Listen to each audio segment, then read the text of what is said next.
Madame, Monsieur, bonjour. Philippe Douste-Blazy a été hospitalisé hier soir à Toulouse après avoir reçu un coup de couteau dans le dos alors qu'il faisait campagne dans sa ville de Lourdes. Selon les médecins, le ministre a reçu un coup sérieux qui justifie quelques jours d'hospitalisation, mais ces jours ne sont pas en danger.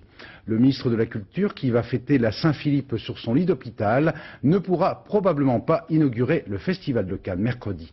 Reportage Christophe Larocca, Olivier Comte. Ce matin, Philippe Douste-Blazy était toujours hospitalisé en service de soins intensifs. Sa chambre se trouve au rez-de-chaussée de ce bâtiment de l'hôpital Purpan à Toulouse.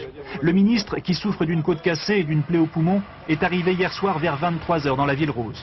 Immédiatement, son ambulance s'est dirigée vers le service de chirurgie thoracique, le seul de la région spécialisé pour ce type de blessure. Ce matin, ses médecins dressaient un bilan de santé plutôt encourageant. Actuellement, ses jours ne paraissent pas en danger, ses constantes vitales sont bonnes. Il est parfaitement conscient.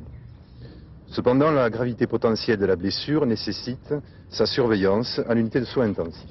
Il est, je vous l'ai dit, parfaitement conscient et très tonique, très combatif. Est-ce qu'il a bien dormi ? dormi ? Très bien.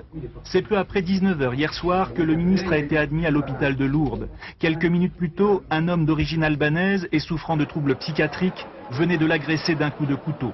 Philippe Douste-Blazy, candidat dans la 2e circonscription des Hautes-Pyrénées, se trouvait dans ce magasin, lui-même situé dans une rue commerçante. Sans garde du corps, pour cette simple visite de campagne, il n'a pas vu venir son agresseur. Monsieur Douste-Blazy est rentré, il nous a dit bonjour, il nous a annoncé que les bus de la ville n'allaient plus polluer. Et là, l'homme est rentré d'un pas assez décidé et il a frappé. Voilà, il est reparti.